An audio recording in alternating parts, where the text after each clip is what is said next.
सियासत के सियासत के रास्ते में हम भी चल रहे हैं और सियासत पर चर्चा कर रहे हैं। सियासत चरम पर है इन दिनों, क्योंकि पहले चरण का चुनाव अब होना है।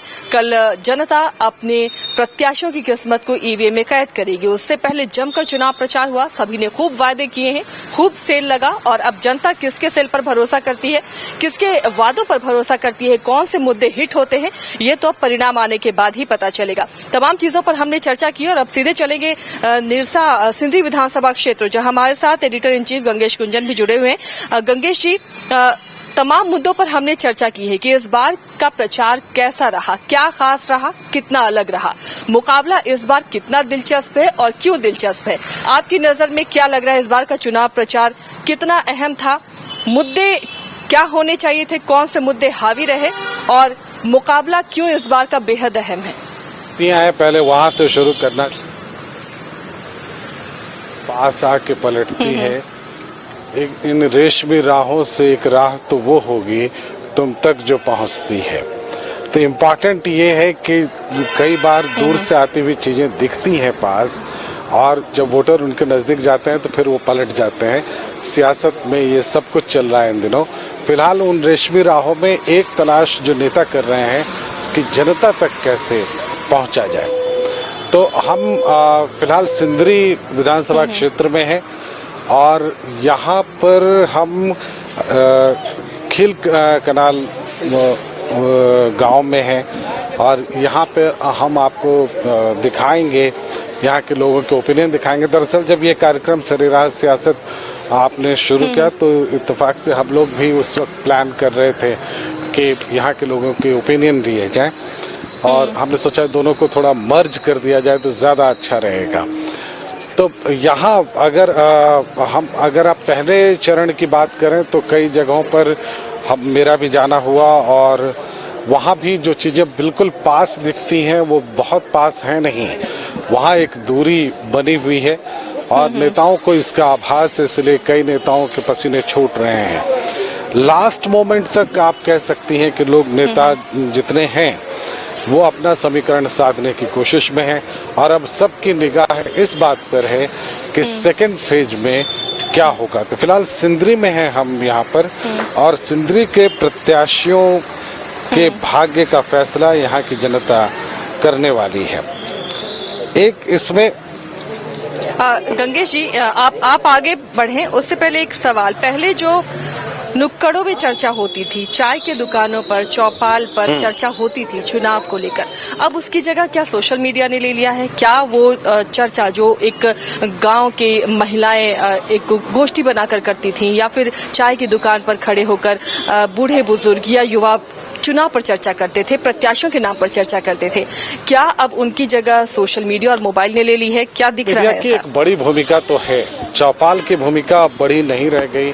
लोग जहाँ इकट्ठे हो रहे हैं बहुत खुलकर अपना ओपिनियन नहीं देना चाहते हैं। अभी हम लोग वहाँ जामताड़ा से होकर आ रहे थे और एक बुजुर्ग अपनी बात कहना चाह रहे थे, लेकिन जैसे ही हम लोगों ने कहा कि आप कैमरे पर वो बात कहिए तो वो एकदम से पीछे हट गए। तो अब वो जो वैमनस्य बढ़ने वाली बात है वो एक नई बात निकल कर आई है यहाँ की सियासत में, चूँकि तीखापन बहुत बढ़ गया है। तो सोसाइटी में वो बातें अब खुलकर नहीं हो पा रही हैं। वो सोशल मीडिया पर लिखना और अनाम होकर लिखना ज़्यादा लोग पसंद कर रहे हैं। इसमें बहुत सारी मिसलीडिंग चीज़ें भी हैं, गलत चीज़ें भी प्रचारित और प्रसारित हो रही हैं और कुछ सही तस्वीरें भी हैं जिनको देखकर आप अंदाज़ा लगा सकते हैं। दिक्कत ये है कि आम आदमी इसको नहीं पता कर सकता कि कहाँ दिक्कत है और कहाँ फेक है और कहाँ ओरिजिनल चीज़ें उन्हें देखने को मिल रही हैं। तो ये है कि चौपाल वाली बात उतनी नहीं जमती फिलहाल, लेकिन जब हम यहाँ रिकॉर्डिंग शुरू कर रहे हैं तो हमारे आसपास बहुत सारे लोग जमा हैं और उनमें वो उत्सुकता भी है कि वो अपनी बात कहें। हम लोग जिस गांव में हैं उसमें तो हम बारी बारी से उनसे बातचीत करेंगे और सरेराह सियासत को कुछ दूर तक अब बढ़ाने की ज़रूरत है इस सिंदरी गांव से, चूँकि हम फर्स्ट फेज को क्रॉस कर रहे हैं और सेकंड फेज की तरफ बढ़ रहे हैं।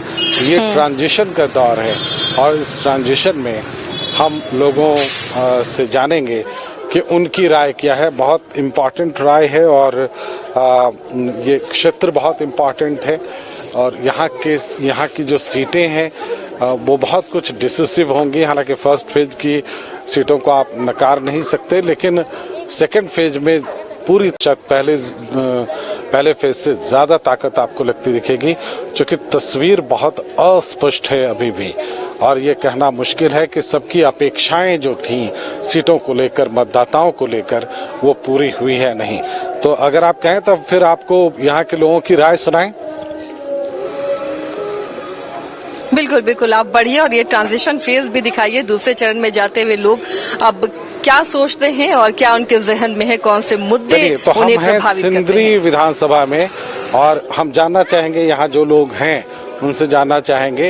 ये पीछे एक जनरल स्टोर है, उनसे यहाँ पर तारा देवी हैं बीजेपी से, चंद्रदेव महतो जी हैं और उषा महतो जी हैं। तो आपको विधायक कैसा चाहिए? उनको तो तारा देवी जैसा चाहिए बीजेपी। क्यों, क्या कारण है? बीजेपी की वजह से चाहिए? अगर बीजेपी की तरफ से कोई दूसरा खड़ा होता तब भी आप उनको देते या सिर्फ बीजेपी की तरफ से जो भी खड़ा रहता है हम उन्हीं को देते हैं।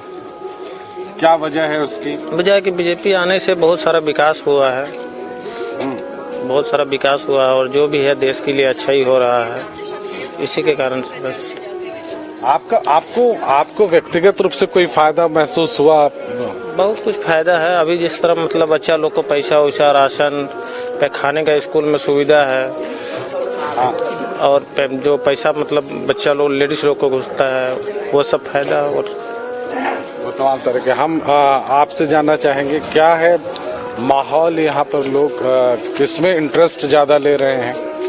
देखिए, माहौल का तो हम अभी कुछ कह नहीं सकते हैं, लेकिन हमें जो विधायक चाहिए वो विधायक हमारे शहर और हमारे गांव को जो समझ सके, जो हमारी परिस्थितियों को जो समझ सके, हमें वैसा ही विधायक चाहिए। जैसे गोविंदपुर में हमारे शहर है, वहाँ पर बहुत अधिक जाम लगता है और आए दिन एक्सीडेंट होता रहता है, तो वो हमारे शहर में लगने वाले जाम के व्यवस्था को अच्छा करे, सड़क का चौड़ीकरण करे, शिक्षा में सुधार करे, युवाओं जो आज युवा बेरोजगार हैं उनको नौकरियां दिलाएं और अस्पताल में जो मरीज हैं उनको रोजगार किन की वजह से नहीं मिल रहा है, आपको क्या लगता है? देखिए, रोजगार तो युवा शिक्षित है, ऐसा नहीं कि झारखंड शिक्षित नहीं, झारखंड में भी युवा शिक्षित है, लेकिन रोजगार कहीं ना कहीं बड़े मछली लोग खा जा रहे हैं। जैसे वैकेंसी तो निकलती है, एग्जाम होता है, लेकिन वो अपने तरह से क्या करते हैं कि निजी तौर पर अपने आदमियों को नौकरी दे देते हैं, बाद बाकी जो युवा होते हैं, शिक्षित होते हैं, उनको नौकरियां नहीं मिल पाती है। चलिए, बाकी लोगों को नौकरियां नहीं मिलती हैं, आपको क्या लगता है कि नौकरियों की जरूरत है? वो जनाब पीछे क्या, आप लोग में से कोई और बोलना चाहेंगे? देखिए हाँ जी, बताएं। बोलिए सर, क्या बात? अच्छा, यहाँ जो युवाओं में रोजगार नहीं है, क्या आपको लगता है कि उसके लिए सरकार दोषी है? कौन सी सरकार दोषी है? कोई सरकार दोषी नहीं है। रोजगार के लिए कोई सरकार दोषी नहीं है। अभी रोजगार बहुत सा है, लड़का के पास हुनर नहीं है। जिस लड़का के पास हुनर है उसका रोजगार का कमी नहीं है। इसका कोई मतलब नहीं कि सरकारी नौकरी उसको मिलेगा, कंपनी में नौकरी मिल रहा है कि नहीं। जिसके पास हुनर नहीं है वो नौकरी क्या करेगा? सरकार का दोष देना ये गलत है। न यहाँ बेरोजगारी है न महंगाई है। महंगाई भी नहीं है।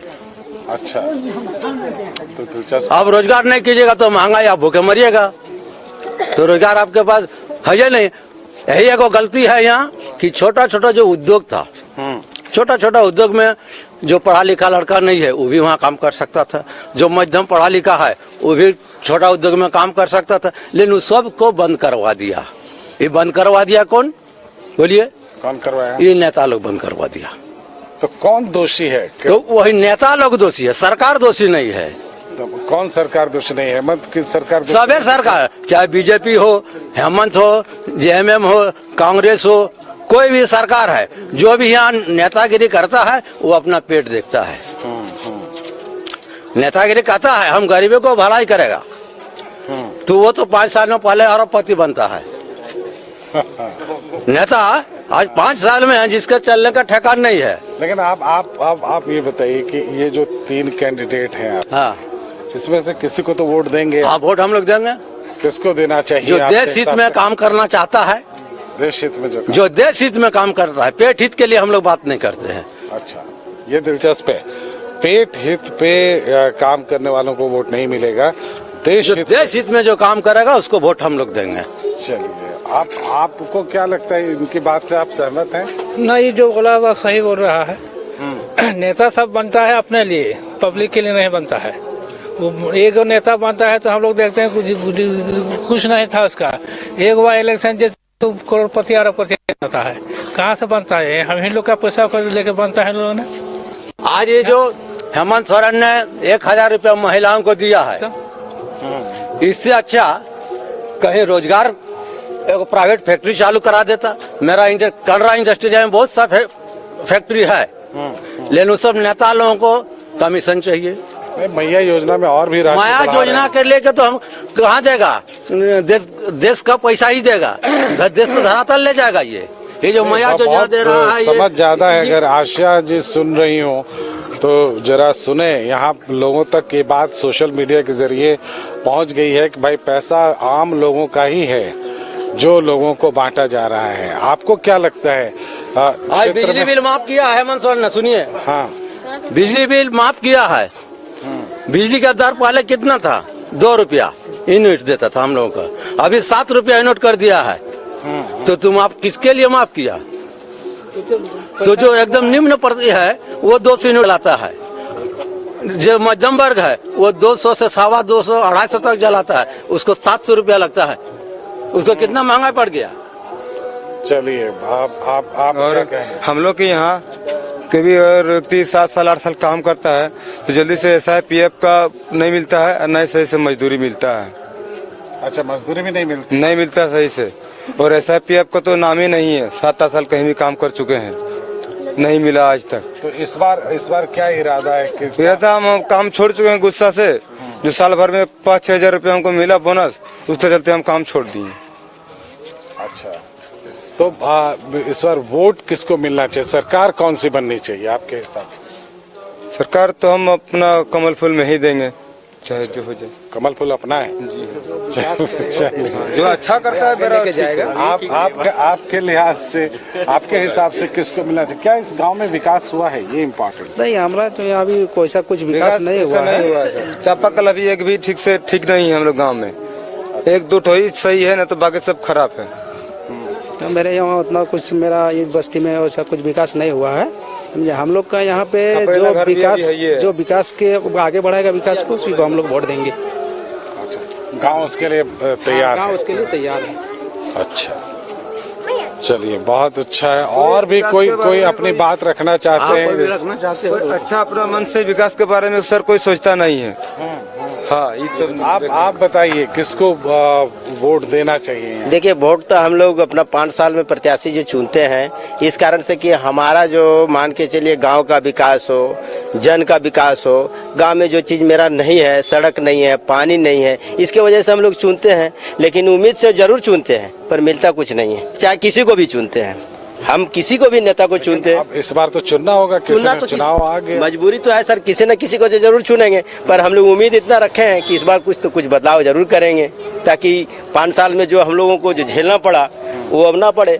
नया प्रत्याशी को हम लोग चुनेंगे तो कुछ न कुछ ठीक होगा। तो मतलब आपके हिसाब से तारा देवी, चंद्रदेव महतो, उषा महतो, देखिए, आपको उम्मीद दिखती है? उम्मीद तो अभी हम जैसे हम लोग सोचते हैं कि एक चीज ऐसा भी है हम लोगों के प्रति कि आज तक हम लोग अपना जो एक बीजेपी को ही हम लोग देते ही आ रहे हैं, पूरा गांव मूलवासी जो भी है। और हम लोग ये है कि कुछ उम्मीद हम लोग उनसे रखते भी हैं और थोड़ा कुछ मिलता भी है। बाकी लोगों से तो हम लोगों को कुछ उम्मीद का नजर ही नहीं आता है। ये तो सही है, जो भी विकास मेरे गांव में हुआ है वो बीजेपी के तौर से ही हुआ है। तो हम लोग तो चाहेंगे कि हम लोग उम्मीद फिर उन्हीं को देने का कोशिश करेंगे और आगे उनको ही फिर से सपोर्ट करेंगे, ताकि फिर हम लोगों को कुछ उम्मीद मिले। ये तो है। चलिए, यहाँ पर फुल सर बीजेपी है, आपको बता देते हैं। फुल बीजेपी, पूरा गांव बीजेपी है भाई, पूरा गांव बीजेपी का है। अब आप समझ लीजिए। जी, हाँ, बताएं। आपके हिसाब से गांव में क्या होना चाहिए था पिछले 5 साल में, और 5 साल में क्या नहीं हुआ? विकास तो होना चाहिए था, कहाँ जिस हिसाब से होना चाहिए उस हिसाब से तो नहीं हो पा रहा, तो संभव नहीं। क्या चाहते थे आप लोग? क्या चाहते थे, सबका अपना अपना जो भी सरकार घोषणा करती है क्या वो पूरा हो पाता है? उस पर अगर 10% भी काम हो, कोई भी सरकार हो, तो मैंने गांव का बहुत ज़्यादा विकास हो जाएगा। आए वादा किए, उसके बाद फिर कुछ उस अच्छा, यहाँ जनप्रतिनिधि बीच में चुनाव के बाद कभी आते हैं आप लोगों से मिलने के लिए?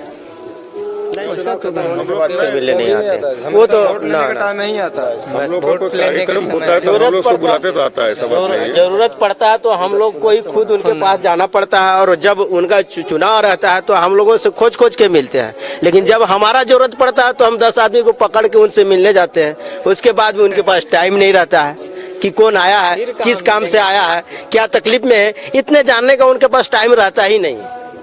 चलिए, एक चीज और जो यहाँ आकर्षित कर रहा है, हारमोनियम कहीं बज रहा है बहुत। कहाँ बजता है ये? प्रोग्राम हो रहा है पीछे प्रोग्राम बज रहा है। चलिए, बहुत बढ़िया। और हमारे ठीक सामने ठाकुरबाड़ी है, तो उनको थोड़ा ले लीजिए आगे से, आगे जाके लीजिए। आप थोड़ा आगे से ले सकते हैं इसको। ये मंदिर है यहाँ पर, और इसके आसपास लोग यहाँ जमा होते हैं। गांव के आसपास ये माहौल बहुत आम है, और हम वहीं पे लोगों को यहाँ पर इकट्ठा देख पा रहे थे, और इसलिए हम लोग यहाँ रुके और यहाँ हमने इस तरह का कार्यक्रम किया। फिलहाल सिंदरी विधानसभा से जो हमारी कहानी है इतनी ही है, और इसके बाद फिर हम अन्य विधानसभा क्षेत्रों में चलेंगे, लोगों से बातचीत करेंगे। यहाँ का माहौल बहुत साफ है। गांव के लोग एक पार्टी विशेष भारतीय जनता पार्टी को वोट देना चाहते हैं, और इसलिए खुलकर सामने आए हैं। फिलहाल इतना ही, इजाजत दें, नमस्कार।